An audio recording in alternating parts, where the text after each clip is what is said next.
Hello, everybody. Good evening if you're watching live. Good morning, good afternoon, good evening, good night, whenever you're listening to this or watching this back. It is the Martin and David and Martin show, the fortnightly show with, and I've said it before, the most popular show and the most handsome host. So, and Mm, again, I always say, you make up your mind which one. You make up your mm, mind. yeah. David, good evening. How are we? All right. How are you? You know what? Um, I'm in a really feeling good mood. good. I'm feeling a bit brighter. Had the migraine last night, which is never fun. If anyone out there No, who it's not. suffers from them will know, but it seems to have passed today. So there's that. And cue a lot of people in the comments saying, "No wonder Rangers would give you a headache right now," and Yeah. that's also true. I mean, I hate to do this to you, right? But I need to take you back to that Hearts game, right? Oof. I'm sorry. I'm sorry. And obviously, look, Don't even buy me dinner first, but just straight into it. no, It's you oh, younger generation with all your Tindals and the likes of yeah. that. I mean, Yeah, my younger brother, he's 19, and yeah, I've seen it.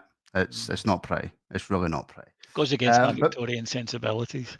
you're Victorian, yes. I keep forgetting how old you are.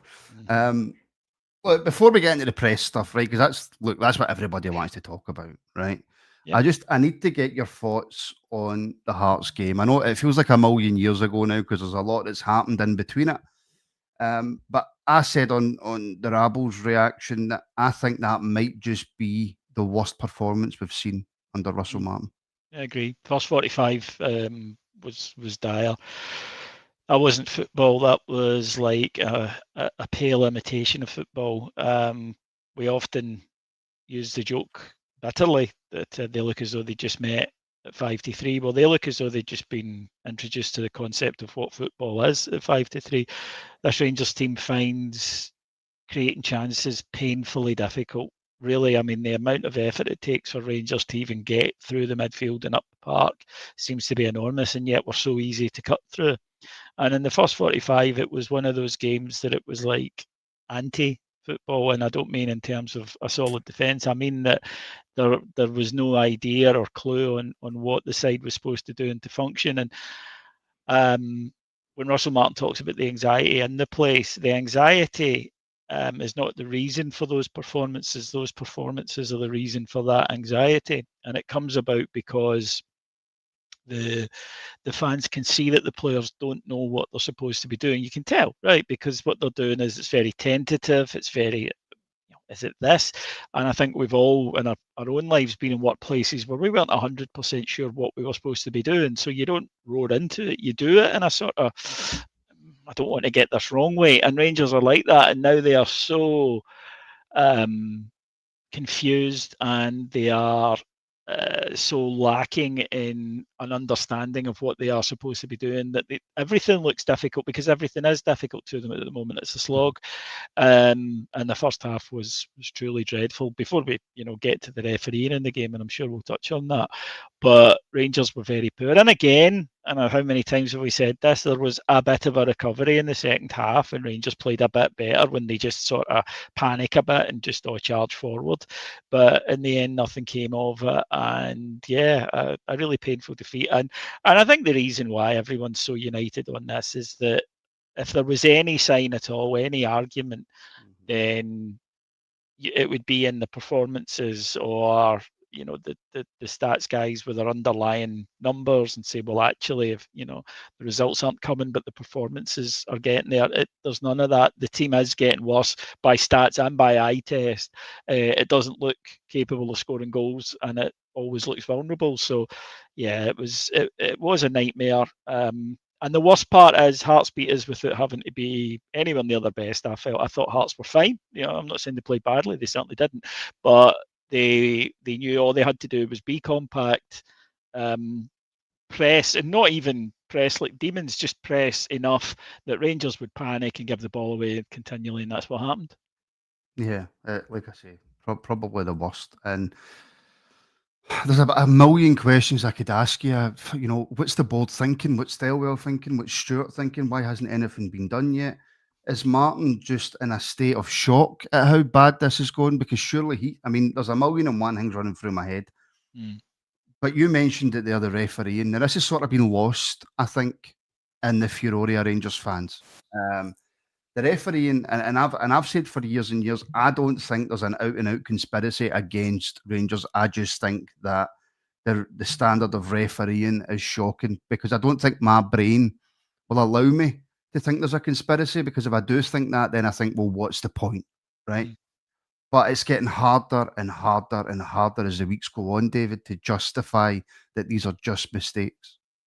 The reason that we didn't hear too much about it is this is the old thing, and it's true. Any complaints after a game like that will just be dismissed as you lost, and it's true. But then we don't complain about bad decisions when we move on either. We don't complain about the refereeing that we get. Whether or not it's a conspiracy and they consciously sit down on a Friday night and say, how are we going to screw over Rangers tonight, or whether or not it's just, the other argument, they're just bad at their job. What it means is that you're not getting grade 1 refereeing at the top level. You're getting very poor refereeing, and you're getting decisions constantly wrong. I mean, I do tend to think, I look at someone like Matthew McDermott, who was doing junior games 4 years ago and is now a grade 1 referee. He shouldn't be, right? He's not qualified. He's not good enough. Already this season on Willie Collins' wee Friday night talk show thing, he's apologised for 2 errors from McDermott. Then on Sunday, he gives that penalty at Rugby Park, which I think universally most people agree wasn't a penalty. And it's, as I say, these other decisions I'm speaking about didn't happen in matches featuring Rangers or Celtic. He is an atrocious referee. Other teams are getting, there was a decision, a red card at the weekend that was a joke as well. Scottish football, though, because it does have a problem, and the game is a problem, bringing through referees at all levels because of the amount of abuse that they have to take, which is obviously a societal thing. But it does mean that when someone makes it through, that the SFA are loath to lose them, because it's hard to get them in. But that means backing these continually inept officials.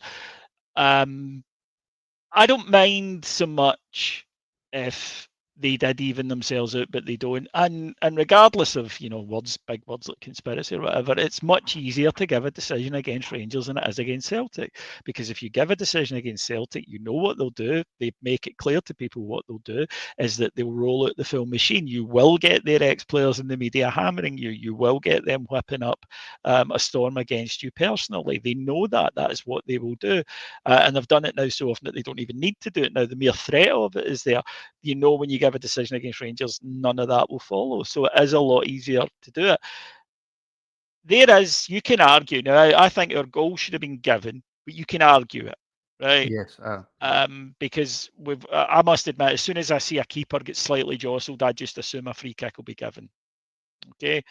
That I understand can happen. It's wrong, and I think this decision was wrong, but it can happen. The penalty, I didn't think it was a penalty. Would I have thought it was a penalty at the other end? I probably would have. So I'm willing to, although I think I'm right, I'm willing to accept that I might be looking at that with the blue tinted specs on. Okay. The first one is unforgivable. That is a matter of fact, not judgment. Right? There is no subjective thing. The other two, the subjective calls, and you're always going to have room for disagreement in a subjective call. There is no room for subjective calls in this one. The referee missing it was bad enough, but for the VAR official, and that's one, by the way, that he doesn't need to send the referee to the screen for, because it's a factual handball. So what he should have immediately done is just watched it back and said to the ref, sorry, there was a factual handball in the build-up to that goal by the goal scorer. And it was a deliberate handball. If you watch, he actually crooks his arm to control the ball. So if it's, you have to rule that goal out.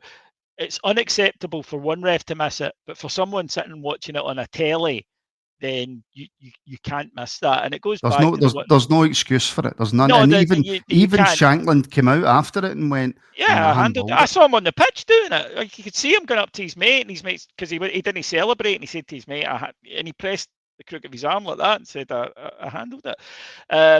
So no, those are the ones that, of course, are going to get you thinking, no, are you genuinely just that bad at your job? You don't know how to do it, or is there something else at play? So, look, the end of the day, we know that until the club start fighting this, nothing's going to change, and the club stay silent about it. So, what can you do?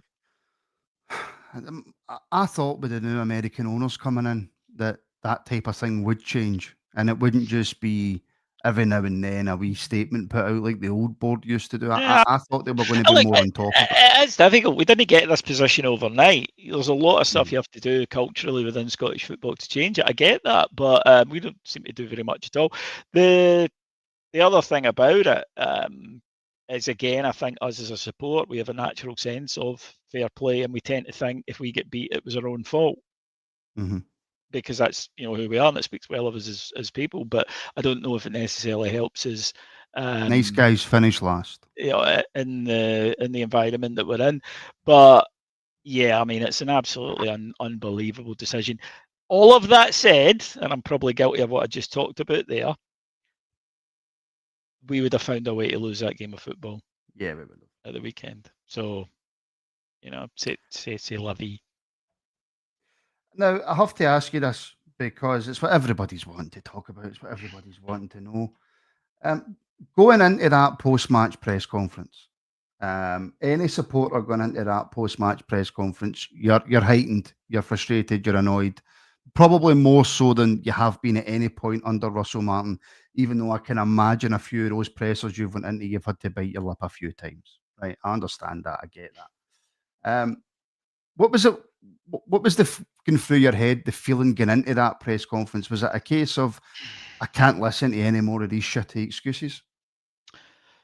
No. How to kind of best explain what goes on when you're getting in there? You're in a bad mood, obviously, right? Mm-hmm.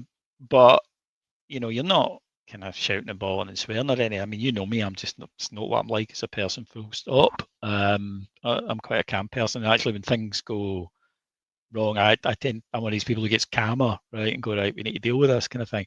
But yeah, you go in, and there was an electricity in the room, right? There's a tension, as you might imagine, because people are waiting to see and knowing what the import of this result is, and knowing what it might signify. But you don't sit and plan, or we don't. I don't know if the Mm-hmm. press do, but fan media don't sit and say, right, I'm going to say this and then you say that. There's none of that. And I tend to just have in my mind a couple of things for the game that I maybe want to talk about. First things first is that no matter how much people want it to be the case, it's not a discussion forum, right? And people say to you, well, you should go in and do this and you should go in and do that without understanding how it works. There are rules, of course there are. And if you're in there, you agree to follow them. And therefore, you would be, I think, the one in the wrong if you go in there and you start trying to do certain things that are not considered acceptable in that environment. And it is a working environment. People forget that as well. It's a workplace. So you go in, and he came in, and then we just started asking questions. And I watched them back. I really don't understand what, if any, controversy there is, because they weren't rude. Again, you know me, I pride myself in my manners. I'm not rude to people for no reason. We weren't shouting. I didn't hear anyone doing that. We weren't, the language wasn't intemperate. I didn't think. I thought it was fair. Were they tough in terms of, the fans have turned on you? Again, that's not me coming in there with an interpretation or my own thing. There were 50,000 people chanting for him to GTF. The Hearts fans at the end started singing, I am rude to Martin all the time, but all right, I'll put it another way.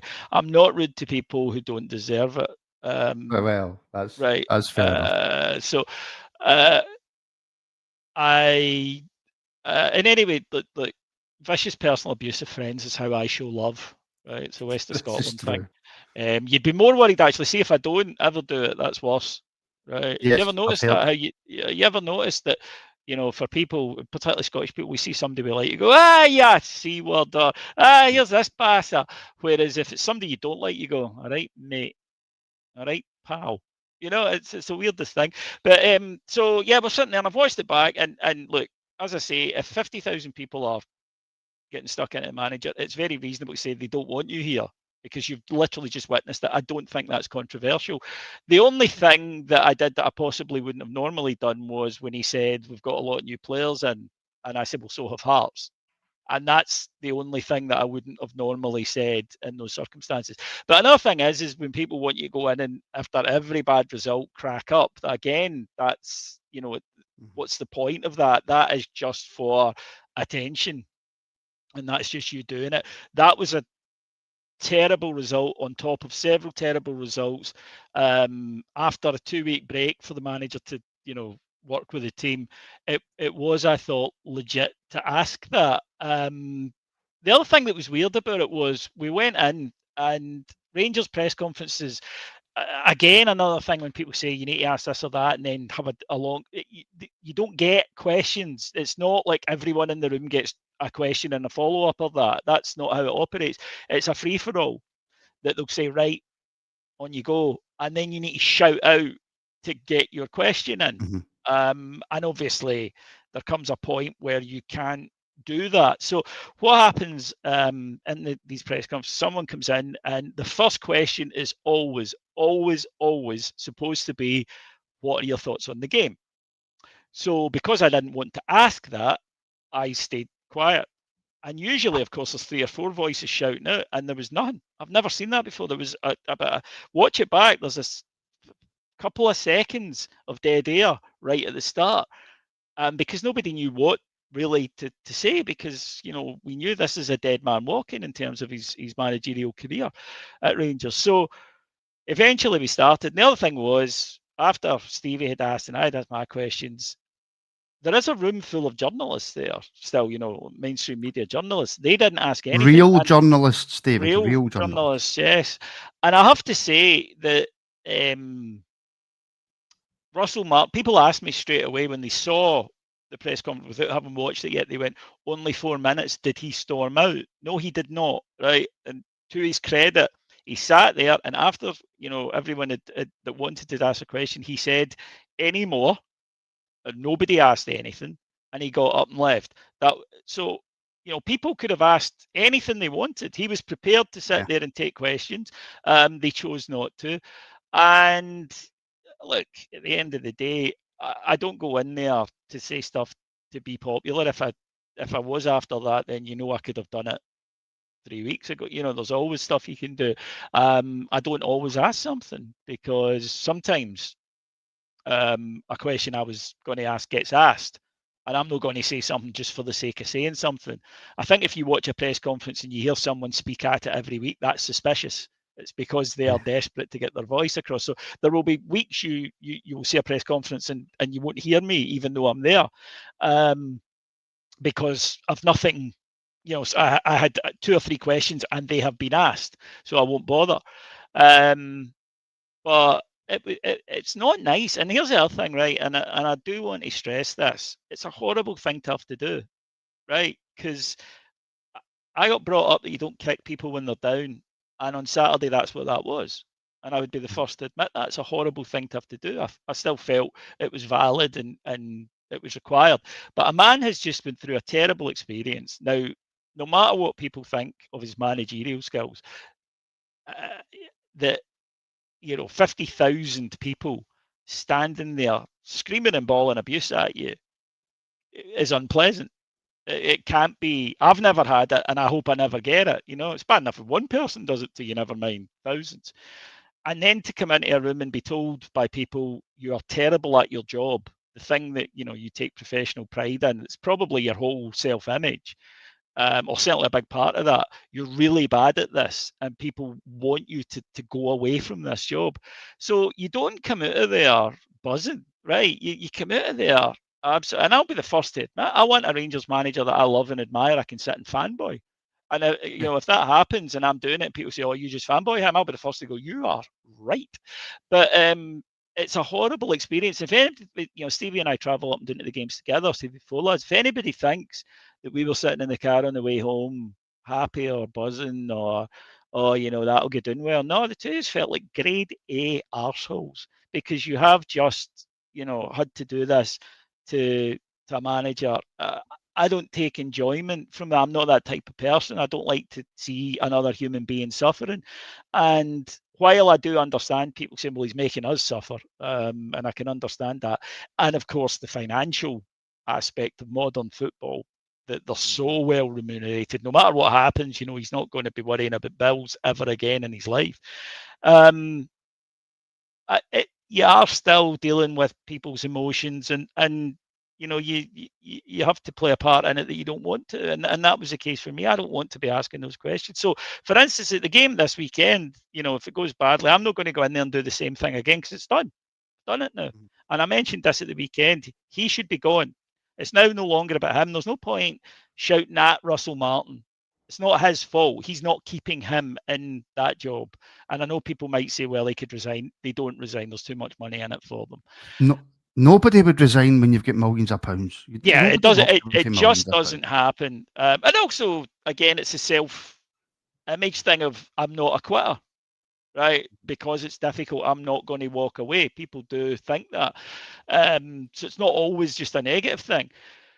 But yeah, I'm stunned, to be honest. He's still in a job, I don't get it. because there's absolutely nothing to be gained from this. And the only thing I can think about is that the board don't want to be seen to be giving in to demands. But for me, that's such a reductive way of doing things. They're not going to give in to the fans, for example, on sacking Patrick Stewart. So No. it's not given into the fans to remove an obviously failing manager. It's just a common sense decision. He will be sacked. It's a question of when. If we lose at the weekend, he'll be sacked. I've no doubt about it. He'll be sacked at the start of next week.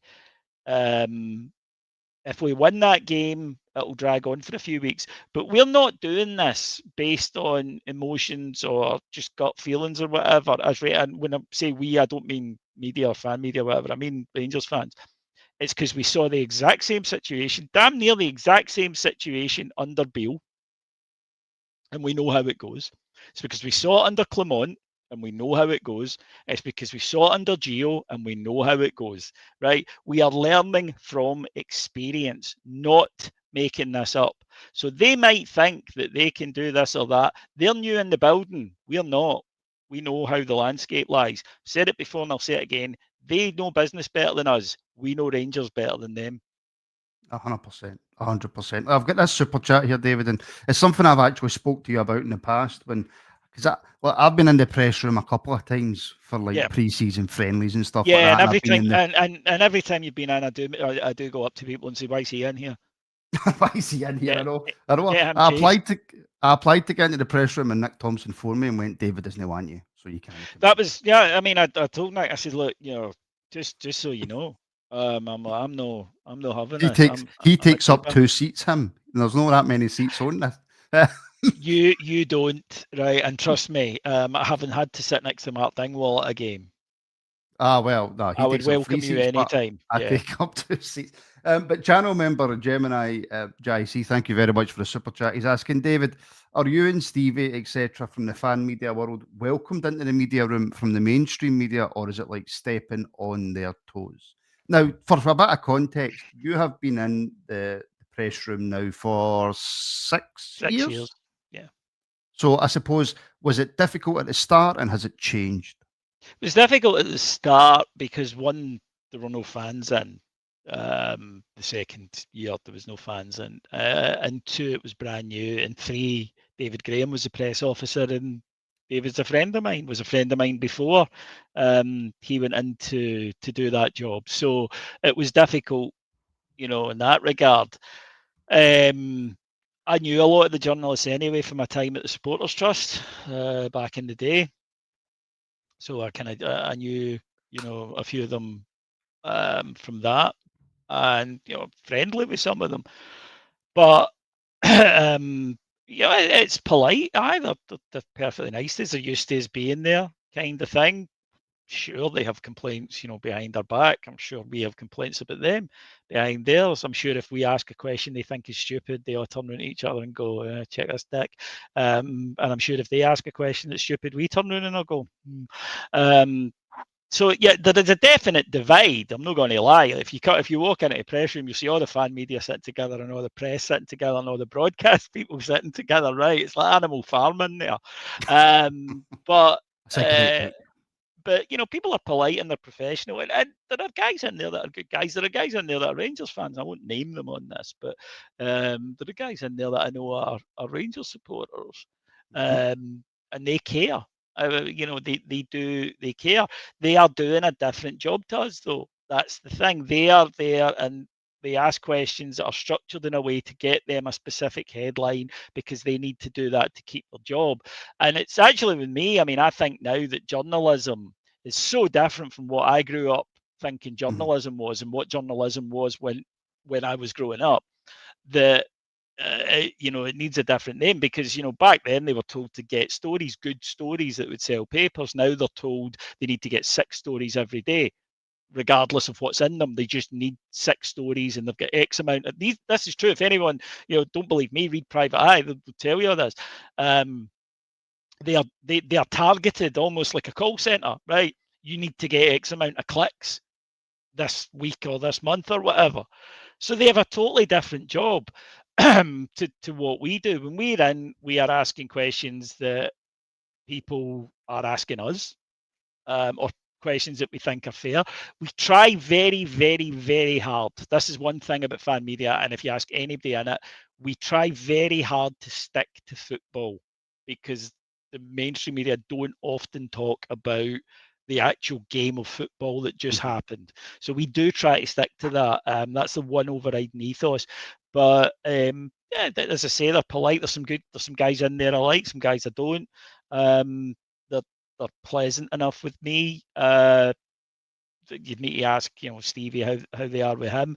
I've been about this a long time now. I first started writing for FF 25 years ago, and then I did the fan groups and activism through the RST. So I've kind of been around the game for a while, if you like, in Scotland, well, Rangers in Scotland. So I think a lot of them will know me, but also, there's a lot of them I've helped out with things, like Ewan Murray for The Guardian. When Ewan needs, an interview or a quote, I'm quite happy to do that. And there are, other guys that I've known for years. Chris Jack, right good guy. I could say Chris is a bear. I don't think that'll come as a massive shock to anybody. What? You're joking. Yeah, I know. Right good guy, you know what I mean? So, no, it's not, Michael Grant for the Times, Aberdeen supporter, but he's a decent guy, Scott McDermott as well. He's a Scott good McDermott spare, yeah. So look, do they resent us? I would be, if I said that, I've no proof of that. I think there is a resentment against fan media being in the building because we are trying to take away, we are rivals, we're trying to take away views and clips and all the rest of that from them. That's, for everybody that's sitting watching you and me and not watching the Daily Record one, they view that as one person that could be watching. And I think a lot of them think, well, this is my job, right? Well, in my case, it's my job too, as well as my hobby. So, but yeah, they've always been, nice, polite, decent ways. Deep down, do they wish we weren't there? Probably. But again, that's just a supposition on my part. It's their fault that we are here, though. Mm-hmm. Do you know what? Maybe it isn't. Maybe this is just the way that the Times would have went it's anyway. not. It's. Look, yes, yeah, technology has allowed us to do what we do, right? But equally, papers now, journalists that spent 20 years writing are now being told they need to do videos and clips from a game and podcasts, and that's us.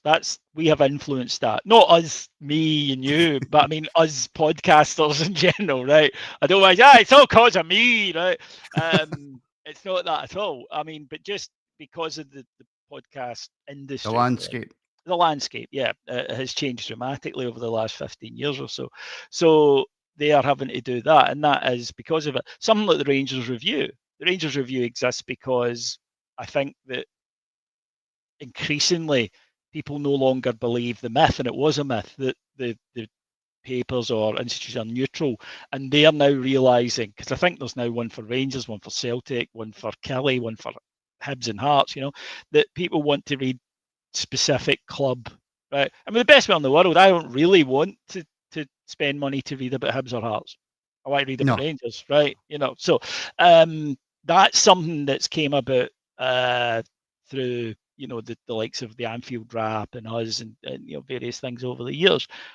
The kind of club specific media, I think, has definitely been a growth in that.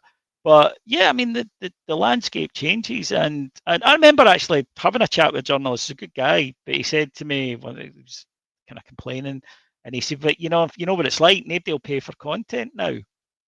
And I kind of went, and he went, "All right, well, they'll pay for yours." I said, "No, they'll pay for content if it's content they want. So rather than if they're not buying your content, don't say, oh, they just won't pay it. Say, why won't they pay for mine? What am I doing wrong? What could I do better?" Because it's easy to just say, and there is a fatalism in the newspaper industry. They know it's a dying industry, but there's an acceptance of it. There's no raging against the dying of the light with them. It's very much a kind of, I'll ride this as long as I can. Hopefully I'll get to retirement. Is a sentiment I've heard directly from a number of journalists, because they don't think print media. I don't think print media is going to exist in about 10, 15 years either. To be honest, I really don't think so. I don't think so. Is the Rangers Review the kind of example to the rest of the sort of media world, the newspapers? Because the Rangers Review is what news is. Not, I don't want to get it wrong. I don't want to say that. Is it Newsquest? No, it's not Newsquest. Yeah. Is it Newsquest? Is the Rangers Review the sort of example then for other newspapers, etc., who want to try and be successful in the medium? I would say so. I mean, and I can say this because I like Josh and I like Derek and I like the boys that work on it, but we're more successful still. So yeah, but you are. Yeah. I hope they see that.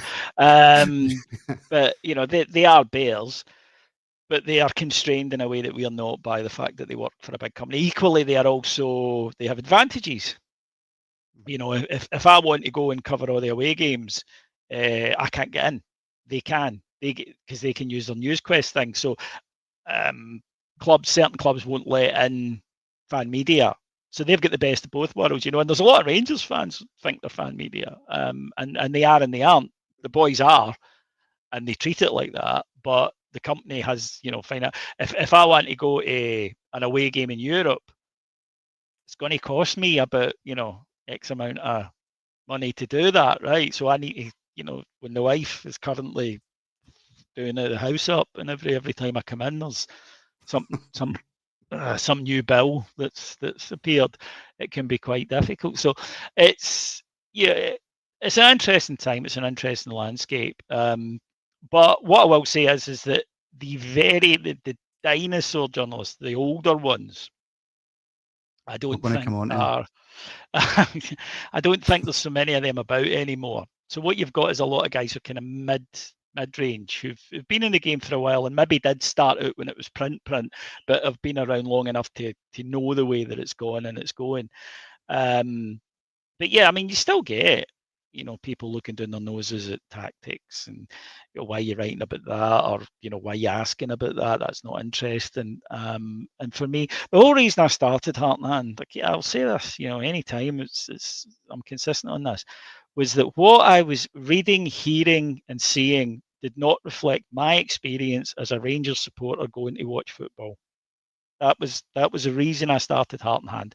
That when I went to the pub, when I was into that, or afterwards when I met my mates for a coffee before the game when things had changed, what we talked about was not what we read, listened to, and saw. And that was always my take on it. So I don't believe that they exist in diametrically opposed things. For example, I don't go out and get stories as No. Jim White would put it, stories. I don't go out and do that because I'm just not interested. I could do it, right? I mean, I hear things sometimes, and I can go but I don't think that's what we exist to do. And I'll tell you another one, a really interesting one. I think a few years ago we got an interview with Alex McLeish, and it was fantastic. He said a lot of stuff he'd never said. It's in the archives on Heart and Hand on the free one. Go and listen to it, right? Do search Heart and Hand, Alex McLeish. 2 hours, fantastic. Lowest listened to show we did that season. Mm-hmm. I was like, what? And I noticed over the years we do interviews with ex-players and players even, and they're always low rated, and I could never figure it out. And then finally it hit me. They're not coming to us for that. Yeah. They can get that off Sky Sports or Mm-hmm. The Sun, or that isn't what prompted them to come here. They don't want us to become a low budget version of these things. They want us to keep doing what we're doing. So, for instance, our show, The Daily Update, that we do, has always been, it's the news stories that are popular that day, and the idea is it's a kind of compendium to save you having to troll through hours and hours. You can just listen to it inside a very quick, but with opinion given on those stories, and maybe Mm-hmm. hopefully some insight, which is slightly different. So it's why you'll never see from us exclusive, right? I think partially because I appear to be the only person in that in that room that understands what the word means, because the amount of time I take exclusive, and I'm like, how can it be exclusive? It's in 15 different papers. But yeah, so no, I think that in terms of what we're trying to do and what we want to do, it is different. So there is a space for them. I don't deny that for a second. Oh, of I course think there is. that's probably the fundamental biggest difference.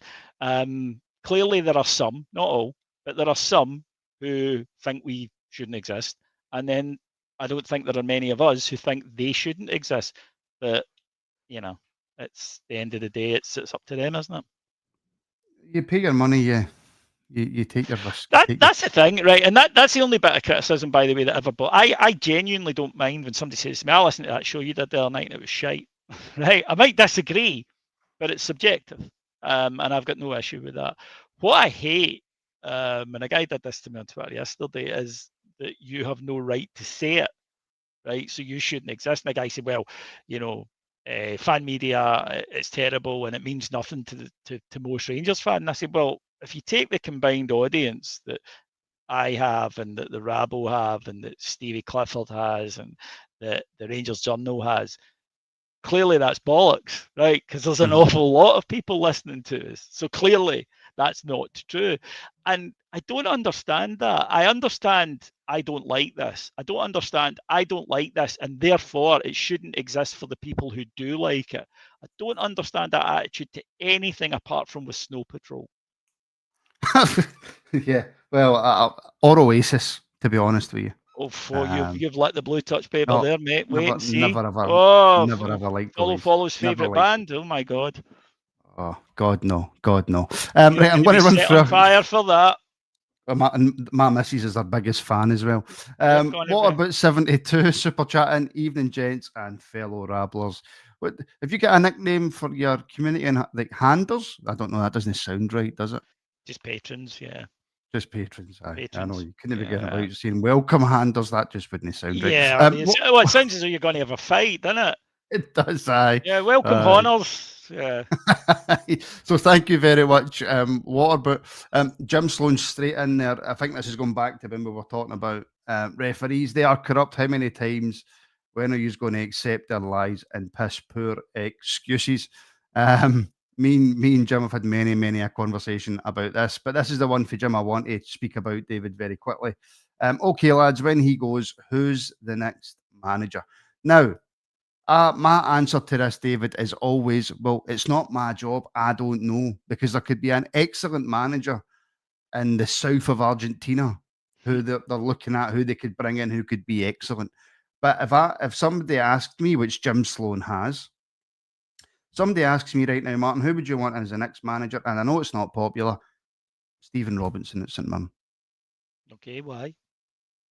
because I think he's done an excellent job in Scotland wherever he's been. I think he's always get the best out of the players that he's got. And I think if you look back at all right, Alex McLeish's last 2 years weren't spectacular. But his first 2 years, well, was it last two or whatever it was? He had a couple of bad years, but he had a couple of very, very good years. And I feel that we need to get back to that disciplined sort of manager who won't take any crap, come in. And I genuinely think he would do a good job at Rangers. Would he do a good job in Europe? No idea. But would he do a good job in the league? I think so. Yeah, I can understand that. And one of the things, I've always found strange is that people who will say it should be Derek McInnes will then say, but not Stephen Robinson. And I'm like, for me, Robinson's a younger version of that style of manager who's been more successful recently over the last few seasons than McInnes has, although McInnes is doing tremendously well right now, so fair play. Do you want? Does he want? I'm not saying it has to be him, no. I'm just saying that if I had an option, does he want to know who I think it should be, or who I think, or what type of manager I think it will be? Both. Is there a difference? Right. Well, I'll give you both. I think that they'll go for someone similar to Russell Martin. I think that Marco Rose or something. Yeah, well, he's much more experienced. I think different level of manager. But maybe someone who tactically has a philosophy and all of that stuff. I think so, or someone from England like Gary O'Neill or Danny Roll wouldn't stun me if they were interested in those type of people. The guy who should be our manager is currently sitting in the Middle East by a swimming pool with a new grand.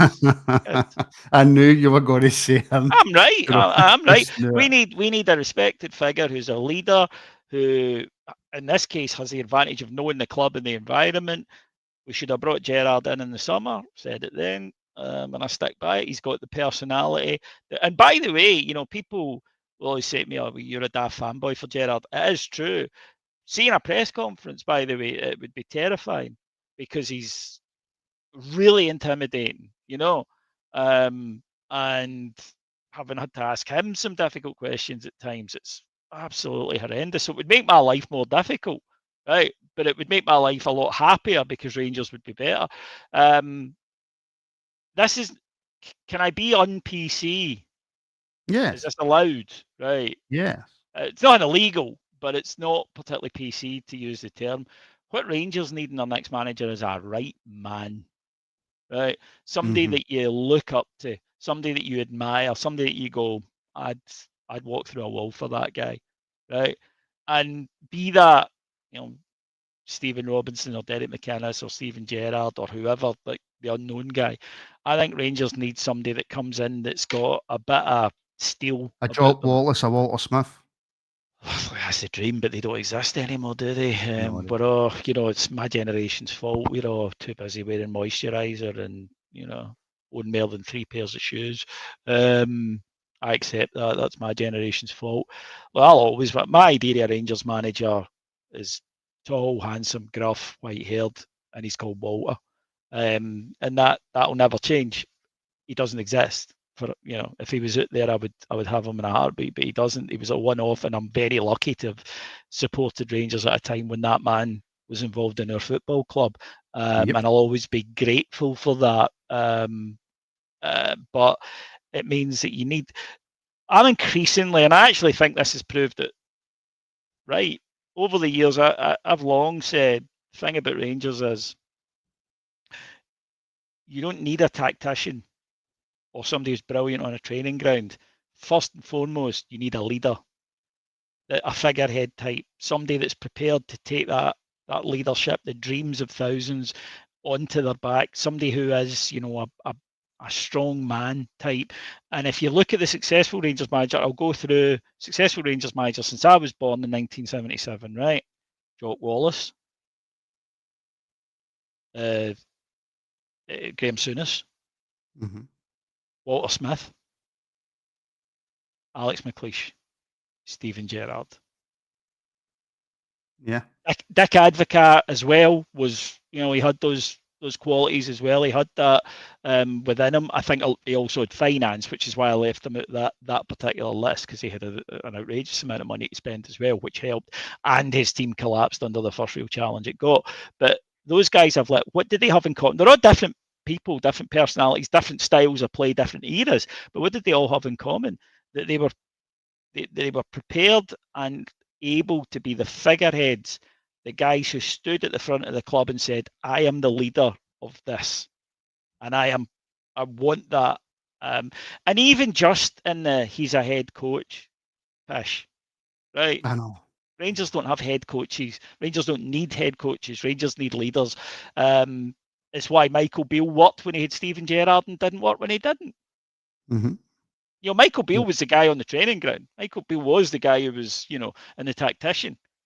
But we saw what happened when you took away the essential ingredient. And I think at Ibrox, the essential ingredient is a leader, a guy who is prepared to take on the burdens, the outrageous burdens that come from this phenomenal football club, and approach it with that sense of bring it on.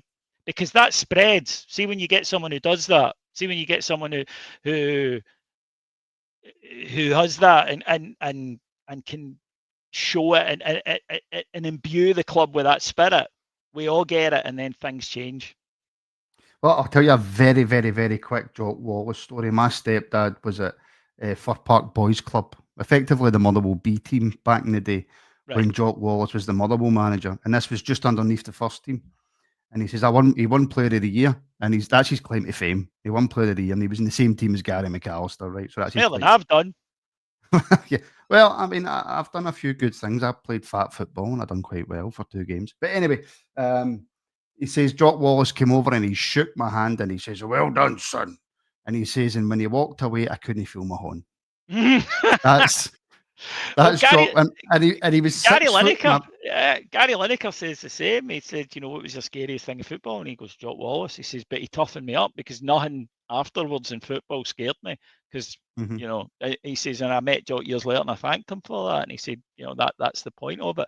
And look, I get that what worked in the 80s wouldn't work now. I'm not stupid, right? I do know that you have to know tactics and that you've got to be aware of how the game is going. And you also can't treat players the way you treated them back then. I know that. Jim McLean style things gone, right? I think we all understand that.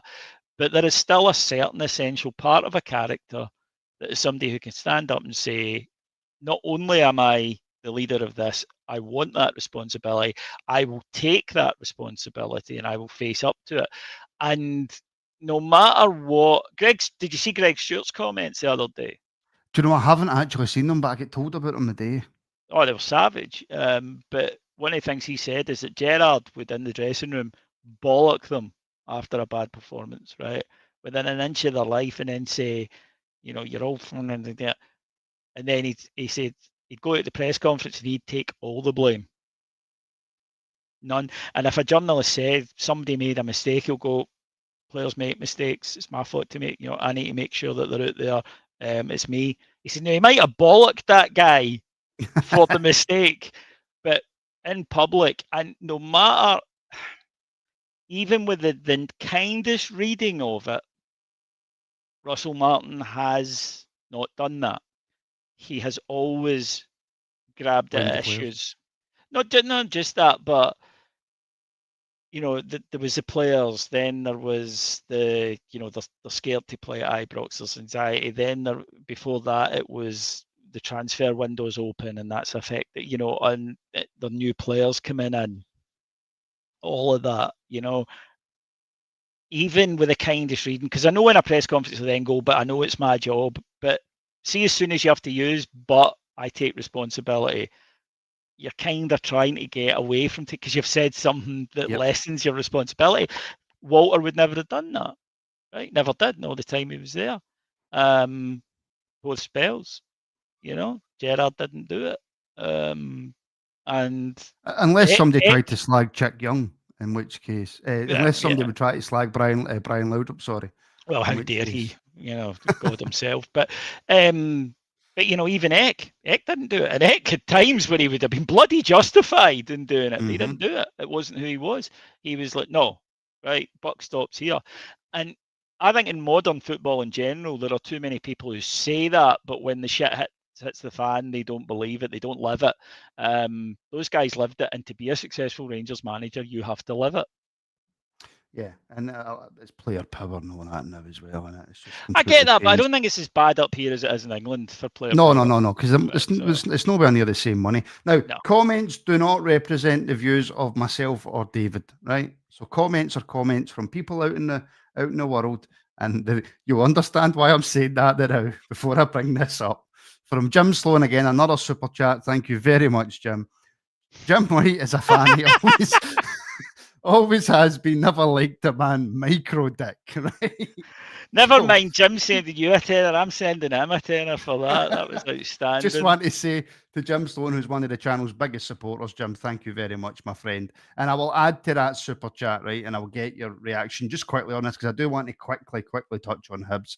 That's fine. But a follow-up question.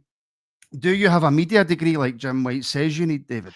I do not. I have a degree. I have two. I have a degree in English and I have a degree in history. Right. I have a degree in not good enough. English language and English literature, and I have a degree in modern history, the history of Europe from 1500 to 2000. So my degrees are in different. I've got a standard grade in PE. Well done. That's great. That's more than I have. I didn't take PE in third and fourth year. So I don't. And he's absolutely correct. I did not go to any of these. We have people in Heart and Hand who do. David Marshall for one, right, and a few others who have got media qualifications, who've got degrees in it. But in my defence, I have been. Now, you know how many press conferences there are. So in 6 years, I've been to hundreds. Right, I have been to hundreds of press conferences, off the record briefings, phone calls, etc. In terms of sources, I have better ones than most journalists over the years because they know they can tell me stuff without it being splashed on the back of a paper. I'll give you an example, right? And I'm going to quote him on this. It might get me in trouble, but I don't care. A few years ago, 7 years ago, 7.5 years ago, March 2018, somebody told me something, and I phoned up Johnny McFarlane, who's now head of all the things that the Rangers Review and all that. And I phoned up Johnny and I said, Johnny, mate, I've just heard Steven Gerrard's coming in as manager. Gary McAllister is coming in as his assistant. And he goes, wow. He said, well, I've not heard anything on that. And I said, oh, probably not. And then he went, no. He says, I trust your sources, implicitly. He says, hold on, I'll go and ask the sports room. He worked at Daily Record at the time. And he came back and he said, I've just asked, and they all say shite. Mic drop. And in terms of, am I qualified to be in that room? Well, first of all, I don't think you have to be particularly qualified to ask, are you happy with that today? Right? I think most people could get their head around that. But secondly, in terms of what media have to do, they have to be able to produce live video clips, do that on a daily basis. They have to be able to produce content, update website, do that on a daily basis. So they have to be able to go to press conferences. They have to build relationships with people within football. So I would argue that I am qualified by experience, right? But no, I don't have a media degree. I do think that in terms of, structuring conversations and whatnot, an English degree is quite useful. And in terms of history that we spoke about earlier, being able to know how to analyse it and what to take out of it is quite useful as well. But no, I don't. So my education might be lacking. That's my education. I don't know, where you get these degrees from, what university. I went to Strathclyde University, so I don't know whether or not that counts. But no. Look, we talked about dinosaurs earlier, and that's exactly it. Right. That's exactly what I was going to say to you. Is this the last ramblings of the old-style media dinosaurs? This is what this is. Because here's the thing. They have no respect for us because they have no respect for you, listeners. That's the reason. They were the gatekeepers. Think about it. Back in the old days, right? You didn't get to speak, and give your opinion on it, except in via mediums that they controlled. You could write in or phone a hotline, right? You could write to a paper, or you could phone a hotline, or you could phone the phone Clyde. ins. Hmm. But phone ins, right? They controlled the access to players. They controlled the stories that came out. They knew all the secrets, right? And now, because of this generation, what we do, technology, none of that applies anymore. And they hate it. They don't like it. They took a sense of self-importance out of it, and they always thought they were better than the average punter. And now the average punter is showing that they can do that job, right? Because I'm a very average punter. And now I'm that below average. the average punter, you go right, the average punter is showing that there's no mystery to what they did. We can all do it, right? And they don't like it because, as I say, for years they were the gatekeeper to football. They were important. They were celebrities, and now it's all been taken away from them. But rather They than look went at to their all the fancy dinners as well, and they yeah, had right. all the Oh, and they fun. had, Yeah. then they fly around the world and stuff. But instead of looking at their part and how the situation evolved to how it has, they blame us. It's easier to lash out. And for someone like Jim White, who I think is a terrible hypocrite because he pretends to be a Rangers fan when it suits him. Yeah, He absolutely pretends does. to be a Rangers fan when there's money in it for him, when he Hmm. can do, dinners but then when he goes on his show, and don't tell me you can't do this on your show because look at Ali McCoy. Ali, nails his colours to the mast and no one. The girl who works on Talksport is a Celtic supporter, Shaban. and she right. So he could do it if he wanted to. He doesn't want to. It's hypocritical to do that. And I know that people might say, "Well, David, you make money doing what you do." Aye, but I can point to you for 30 years before that when I didn't. When I was at the supporters trust or whatever. I've never hidden who I am. I'm proud to be a Rangers supporter. It's been the most consistent thing in my life out with my parents. And when they go, Rangers will still be here. So Rangers has been with me since I was a child and will be with me to my dying day. I'm very proud of that. Hide it? Yeah. Fuck that. I'd be cutting off. It would be like cutting off a body part. The only one time I ever had it was I used to obviously be a bus driver, and Well, I I was don't think you should be sitting there on a bus on your Rangers tap. No. no, no, no, but I was doing a supporters bus, and I get forced by my company to go and do a Celtic supporters bus. Done it once, and I says I'll quit. Then I'm never doing it again. But I had to do the supporters bus, and one of them looked at me, and he went, "What team do you support?" Because that's what, of course, they all ask that when they come on the bus. Now, A, I know that they're going to be steaming on the way back, and No, I B, understand that. That's just I want a good tip. self-preservation. I want a Yeah. good tip. When I was walking back, Rangers played Napoli a few years ago, right? And Napoli, there was no Rangers fans in the ground except corporate, right? And Napoli fans are mental. And when I was Mhm. walking back after the game, they all stay in the car park and they're all drinking. And there are occasional fights and nobody's bothering, right? Because it obviously just happens. If any of them had asked me who I supported, I would have pretended that I couldn't speak, that I had something wrong with my tongue, and that I Fake was a sign language. Napoli fan. Yes. Mhm. So I admit, no, self-preservation, it's absolutely fine to do it. And it reminds me actually of a story. I told this in my book, and some of the listeners or viewers might remember this. When I was on Real Radio, back when I was in the Supporters Trust with Ewan Cameron. Ewan's a cracking guy, by the way, and Ewan has Jambo, and he is right. And Ewan, he got the same when he was in the media. They all hated him as well because uh, he wasn't a media, Yeah, trained, yeah. right? Even though he had the most popular show at the time, so he must have been doing something right. But they were doing. whatever the real radio equivalent of Cash for Kids was or whatever, right? And a guy phoned in and he said, I'll donate 100 quid to Cash for Kids or whatever if David Edgar will wear a Celtic top. And you said, well, David, I said, no.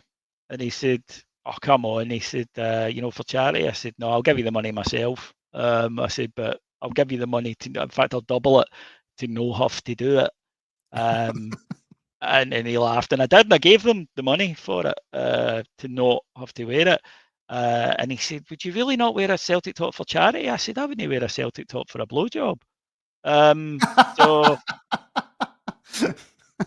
That's very true. Off Sydney Sweeney, right? I just, no, I know you Oh, get people that do no. this on like stag do's and stuff, and I admire people who have that sense of humour and ability to laugh at themselves. I do not have that. Right? I don't own any green clothes. No. I'm that bad. No. So Yeah. yeah. I did have a full green room in my house, but then my stepson moved out, and I very quickly painted it. Very quickly painted it. Right, a very quick question, David, from Vix, and I understand this question. Martin Douglas and David Edgar, why are they so good? Oh God Almighty! Can you imagine? I think it might be our sparkling personalities, David. Yeah, no. Can you imagine? And the thing about it is, right? People, it's lovely when people are nice to you like that, but I'm Scottish and I've got mates, and as soon as I'm done with this, and people saying lovely things like that. In terms of ever getting a swollen head, I'm about to walk out here, and Sally's going to lambast me for something I've not done in the house, right? And tell me that one of the dogs has been sick and I need to clean it up or something like that. So it's the best thing I think about being Scottish, and your mates will never ever let you get too up yourself, because life, I think, if you ever do get a bit kind of, I'm amazing me, has this amazing tendency to put you square in the sack. So, the only time it doesn't is when you're at a sort of, and I'm talking financially, at like a Jeff Bezos level. Yeah. Then everybody sucks up your ass. Yeah, then it's a different story. Then you can do what you want. And if anybody wants to give the two of us, fuck you money, we would more than we'd be willing to take it. Would you be willing to wear a Celtic top for fuck you money? No. No, there we go. Right, final question before I let you go. It's fine. the title of the show. Are Hibs favourite for Saturday, David? Rangers haven't beaten a Premier League side this season. Hibs have. I hate to say it, but having watched Hibs a couple of times this season in Europe and saw the results and saw ours, I worry that they are. I don't think bookies odds are favourites. I don't think any team coming to Ibrox are, but they'll be short, a lot shorter than they should be.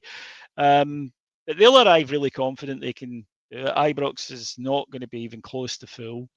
Rumours are 10,000 tickets only have been sold. I think it'll be more than that. I keep going back to that St Johnstone game at Hampden. I think it was 21,000 at that. So that's been my base figure that I'm kind of sticking to.